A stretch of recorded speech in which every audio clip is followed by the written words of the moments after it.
कहानी शुरू होती है उस वक्त से जब पूरे साउथ कोरिया में ज़ॉम्बी वायरस फैल चुका था। लोग एक दूसरे को काटकर ज़ॉम्बी बन रहे थे और जो थोड़े बचे थे वो अपनी जान बचाकर भाग रहे थे, मगर यहाँ कोई जगह सुरक्षित नहीं थी। इसी बीच हमें एक आर्मी ऑफिसर जंग दिखाई देता है। वो अपनी बहन और उसके परिवार को बचाकर एक शिप की ओर ले जा रहा था। रास्ते में उन्हें एक आदमी मिलता है जो कहता है, हमें भी साथ ले चलो, मेरी वाइफ और एक छोटी बच्ची भी है। लेकिन तभी उसकी पत्नी आई और रोते हुए बोली, ठीक है, हमें मत ले जाओ, लेकिन प्लीज मेरी बच्ची को अपने साथ ले जाओ, ये जगह बहुत खतरनाक है। मगर जंग मजबूर था। जंग को शक हुआ उसके कपड़ों पर खून था, शायद ये आदमी इन्फेक्टेड हो, इसलिए उसने उसे अपनी कार में बैठाने से मना कर दिया। अपनी बहन और उसके परिवार के साथ आगे बढ़ गया। आखिरकार वो लोग उस शिप तक पहुंचते हैं जहां पहले से ही बहुत से लोग चढ़ने के लिए इकट्ठे थे, क्योंकि ये शिप कोरिया से निकलने वाला आखिरी जहाज था। सब लोग जैसे तैसे शिप में चढ़ जाते हैं और शिप जापान की तरफ बढ़ने लगता है। कुछ देर बाद जंग अपनी बहन और उसके बेटे से मिलने आता है।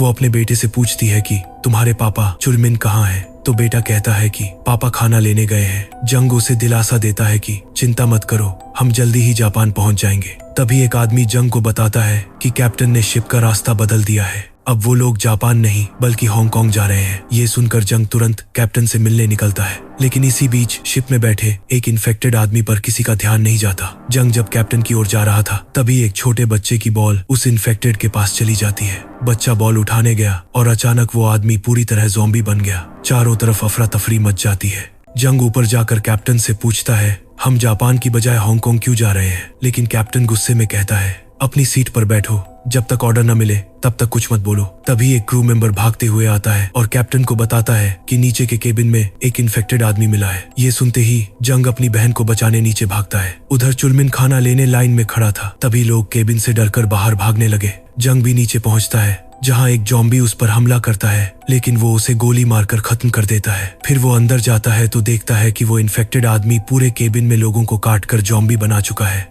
यहाँ तक कि जंग की बहन के बेटे को भी उसने काट लिया था। जंग की बहन अपने बेटे को पकड़कर वहीं रो रही थी। जंग ने कहा, हमें यहाँ से निकलना होगा।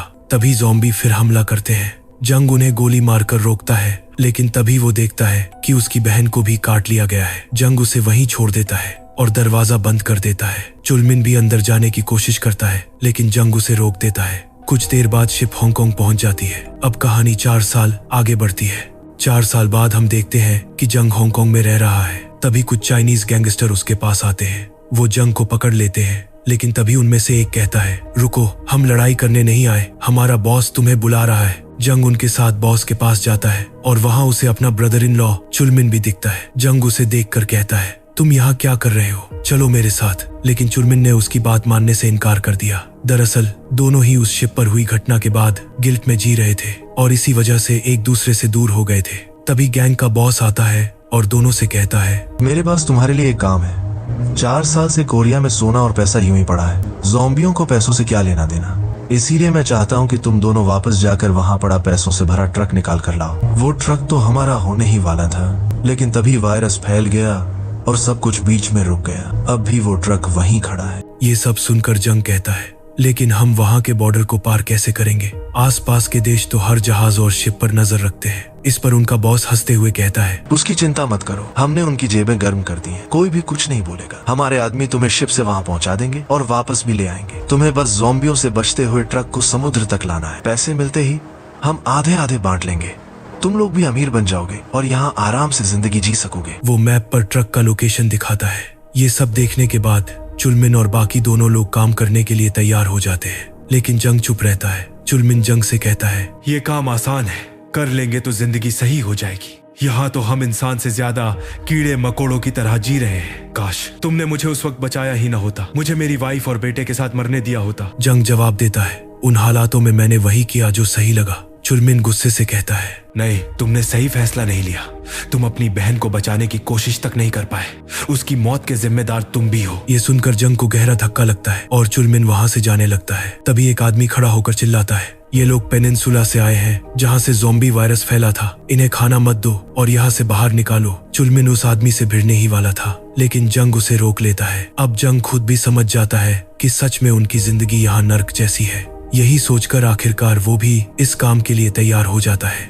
इसके बाद 4 लोगों की टीम बनती है। जंग और चुलमिन के साथ एक और आदमी और एक औरत गैंगस्टर के लोग इन्हें शिप से पेनिनसुला पहुंचा देते हैं और कहते हैं हम समुद्र के किनारे 3 दिन तक इंतजार करेंगे, उसके बाद वापस चले जाएंगे। वो इन्हें 2 सैटेलाइट फोन भी देते हैं और कहते हैं ट्रक लेकर पोर्ट पर पहुंच जाओ तो हमें कॉल करना, हम शिप लेकर यहीं आ जाएंगे। रात में ये चारों लोग किनारे पर उतरते हैं। रात इसलिए चुनी गई थी क्योंकि अंधेरे में ज़ॉम्बी कुछ नहीं देख पाते। थोड़ी देर बाद इन्हें एक कार मिलती है जो ठीक हालत में थी। वो कार से ट्रक ढूंढने निकल पड़ते हैं। गाड़ी वही औरत चला रही थी। वो कहती है मैं पहले इसी शहर में टैक्सी ड्राइवर थी, लेकिन अब देखो ये शहर इतना बर्बाद हो चुका है कि पहचान में भी नहीं आता। आगे बढ़ने पर इन्हें एक ट्रक दिखता है। जंग उतरकर नंबर देखता है, लेकिन वो पैसों वाला ट्रक नहीं था। तभी जंग को एक इमारत के अंदर से अजीब आवाजें सुनाई देती है। वो झांक कर देखता है तो वहां ज़ॉम्बियों का झुंड भरा हुआ था। डरकर वो तुरंत कार में लौट आता है और सब आगे बढ़ जाते हैं। थोड़ी दूरी पर उन्हें दूसरा ट्रक मिलता है। इस बार तीनों उतरकर चेक करते हैं। पास ही 2 लड़कियां छुपकर इन्हें देख रही होती हैं। टीम देखती है कि ये वही ट्रक है जिसके बारे में बॉस ने बताया था। अंदर झांककर उन्हें डॉलर से भरे बैग मिलते हैं। सब हैरान रह जाते हैं, लेकिन ट्रक के पास पड़ा ड्राइवर अचानक हिलने लगता है। वो असल में ज़ॉम्बी बन चुका था और उन पर हमला कर देता है। लड़ाई के दौरान गलती से ट्रक का हॉर्न बज जाता है। आवाज सुनकर आसपास के सारे ज़ॉम्बी इधर आने लगते हैं। जंग जैसे तैसे चुलमिन को बचाता है और ज़ॉम्बी को गोली मार देता है, लेकिन अब बड़ी तादाद में ज़ॉम्बी आ जाते हैं। मजबूरी में सब ट्रक स्टार्ट करके वहां से भागते हैं। पीछे पीछे ज़ॉम्बी दौड़ते रहते हैं। अचानक कहीं से तेज फ्लड लाइट जल जाती है।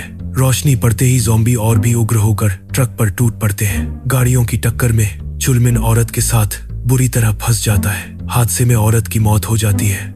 चुलमिन घायल हो जाता है और जंग दूर जाकर गिरता है, लेकिन बच जाता है। ज़ॉम्बी चुलमिन पर हमला करने वाले होते हैं। तभी जंग फिर उठकर गोलियां चलाता है, लेकिन उसकी गन खाली हो जाती है। चुलमिन ट्रक में जाकर छुप जाता है। जंग को घेर लिया जाता है। तभी एक कार अचानक आकर ज़ॉम्बियों को टक्कर मार देती है और जंग को बचा लेती है।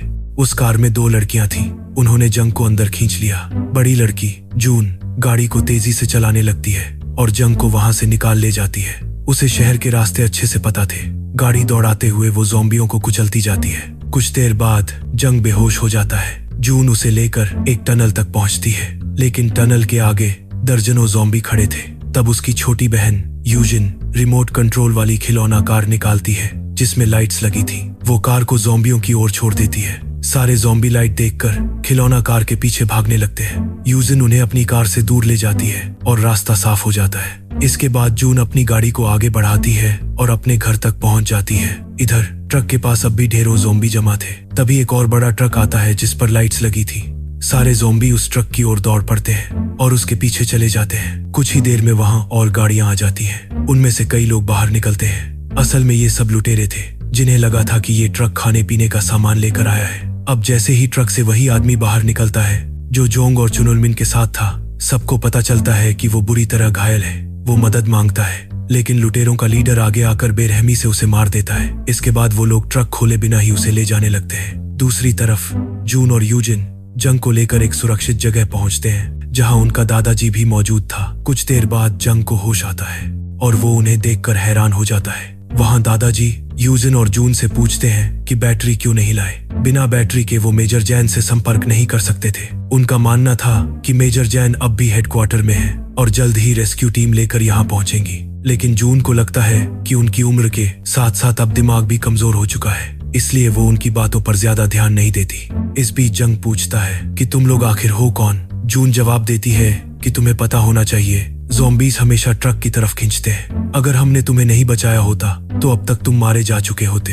तभी वहां जून और यूजिन की माँ भी आ जाती है। जंग जैसे ही उन्हें देखता है तो हैरान रह जाता है, क्योंकि वो वही औरत थी जिसने 4 साल पहले अपने पति के साथ उससे मदद मांगी थी, लेकिन जंग ने उन्हें छोड़ दिया था और आज उन्हीं की बेटी ने उसकी जान बचाई थी। जंग को पहचान नहीं पाती। वो बैटरी अपने पिता को देती है और दादाजी रेडियो से किसी जैन से संपर्क करने की कोशिश करने लगते हैं। लेकिन जून और मिजंग जानती थी कि अब किसी रेस्क्यू टीम के आने का कोई सवाल ही नहीं है। 4 साल पहले ही रेस्क्यू ऑपरेशन बंद हो चुका था। फिर मिजंग जंग से पूछती है कि क्या वो यूनिट 631 से है, यानी लुटेरों के साथ मिला हुआ। जंग कहता है कि वो किसी यूनिट को नहीं जानता, बल्कि वो तो हांगकांग से आया है। यह सुनकर मिजंग चौंक जाती है। हवांग और उसके लोग ट्रक को अपने इलाके में ले जाते हैं जहां और भी लोग रहते थे। ये लोग मिलकर ज़ॉम्बीज से बचते हुए जिंदा थे। ट्रक के अंदर से हवांग और उसके साथियों को चुलमिन मिल जाता है। वो उसे पकड़कर अपने साथ ले जाते हैं ताकि उस पर अपना दबदबा दिखा सके। इसके बाद हवांग प्राइवेट किम को, जो वहां लोगों को खाना बांटता था, ट्रक देकर आगे बढ़ जाता है। प्राइवेट किम जब ट्रक खोलता है तो देखता है कि वो डॉलर से भरा पड़ा है। ये देखकर वो भी हैरान रह जाता है। दूसरी ओर जंग ने मिजंग और जून को बता दिया कि वो असल में पैसों के लिए यहाँ आया है। मिजंग गुस्से में कहती है कि पिछले 4 सालों से हमें बचाने कोई नहीं आया, लेकिन पैसों के लिए तुम लोग इतनी आसानी से वापस आ गए। फिर वो पूछती है कि तुम्हारे बाकी साथी कहाँ हैं? जंग कहता है शायद सब मर गए, लेकिन असल में चुनुलमिन अभी जिंदा था और हवांग के साथ कैद कर लिया गया था। इधर मिजंग जंग को बताती है कि जिन लोगों ने उस पर फ्लेयर फेंकी थी वो असल में यूनिट 631 के लोग थे। उन्हें यहाँ बचे हुए लोगों को बचाने भेजा गया था, लेकिन जब कई दिनों तक कोई उन्हें लेने नहीं आया तो वो भागकर अलग अलग रहने लगे। उधर कैप्टन सीओ सबका लीडर था। प्राइवेट किम उसके पास आकर बताता है कि उन्हें पैसों से भरा ट्रक मिला है। ये सुनकर कैप्टन सीओ खुद जाकर ट्रक देखता है। उसे चुनुलमिन के पास से गिरा सैटेलाइट फोन भी मिल जाता है। फोन से उसे गैंगस्टर्स से संपर्क करने का मौका मिलता है। उधर से आदमी कहता है कि अगर तुम ट्रक हमारे पास लेकर आओगे तो हम तुम्हें अपने साथ ले जाएंगे और आधा पैसा भी देंगे। वो ये भी कहता है कि हम इंडियन पोर्ट पर तुम्हारा इंतजार कर रहे हैं। ये सुनकर कैप्टन सीओ मान जाता है, क्योंकि वो भी यहाँ से भागना चाहता था।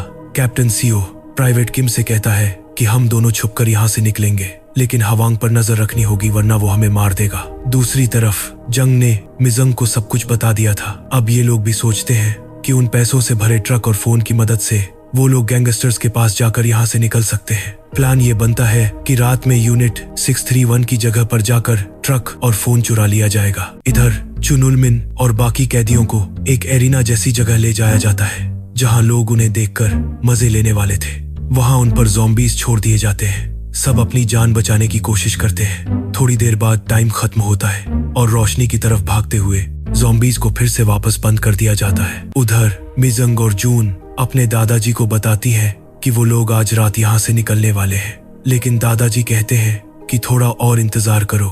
मैंने मेजर जैन से बात कर ली है और वो जल्द ही रेस्क्यू टीम लेकर आने वाली है। जून को उनकी बातों पर यकीन नहीं होता। जून जंग की चोट पर दवा लगाती है। जंग उससे पूछता है कि तुमने मेरी जान क्यों बचाई। इस पर यूजिन मुस्कुराते हुए कहती है, हमारे पापा हमेशा कहते थे कि कमजोरों की मदद करनी चाहिए और तुम मुझे बहुत कमजोर लगे, इसलिए बचा लिया। ये सुनकर जियो को अजीब सी शर्म महसूस होती है।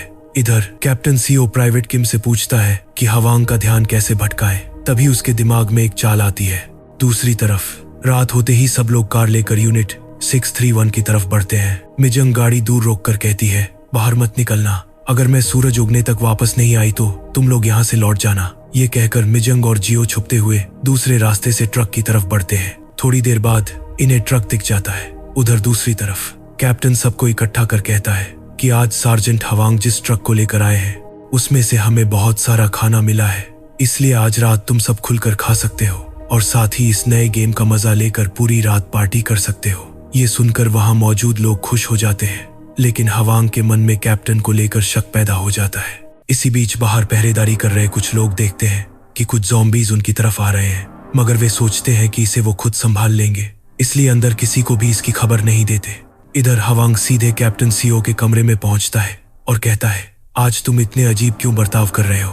कैप्टन थोड़ा घबराते हुए कहता है, ऐसा कुछ नहीं है, मैंने तुम्हें बताया था ना कि वो ट्रक लाकर तुमने बहुत बड़ा काम किया है। असल में कैप्टन इतना डरा हुआ था कि हवांग को रास्ते से हटाने का मन बना चुका था। वो छुपकर अपना हथियार लोड करने ही वाला था कि तभी प्राइवेट किम अंदर आ जाता है। हवांग उसे देखकर वहां से निकल जाता है। अब प्राइवेट किम कैप्टन से कहता है कि सारी तैयारी हो चुकी है, हमें अब निकल जाना चाहिए। कैप्टन उसे कहता है, तुम जाओ, मैं अभी आता हूँ। ये सुनकर प्राइवेट किम ट्रक की तरफ बढ़ने लगता है। उधर मिनजंग और जोंग ट्रक तक पहुंच जाते हैं और उसमें सैटेलाइट फोन ढूंढने लगते हैं ताकि गैंगस्टर के आदमियों से संपर्क कर सके, लेकिन उन्हें फोन टूटा हुआ मिलता है। तभी प्राइवेट किम वहां आता है। दोनों छिप जाते हैं और मिनजंग उसकी कनपट्टी पर बंदूक रख लेती है। बंदूक देखते ही प्राइवेट किम सारी बातें उगल देता है। वो कहता है कि कैप्टन सीओ ने सैटेलाइट फोन से किसी से बात की थी और वो यहाँ से भागने की तैयारी कर रहा है। प्राइवेट किम उनसे कहता है, मुझे भी अपने साथ ले चलो। मिनजंग उससे पूछती है, तुम्हें दूसरा फोन कहाँ से मिला? तब वो बताता है कि ट्रक में हमें एक आदमी मिला था जो जिंदा था, उसी के पास से हमें ये फोन मिला। ये सुनते ही जोंग समझ जाता है कि चुलमिन अभी भी जिंदा है। तभी दो आदमी आकर प्राइवेट किम से कहते हैं कि गेम शुरू होने वाला है और नया आदमी ज़ॉम्बीज से काफी देर तक बचा रहा है, उसे देखने चलो। लेकिन प्राइवेट किम मना कर देता है।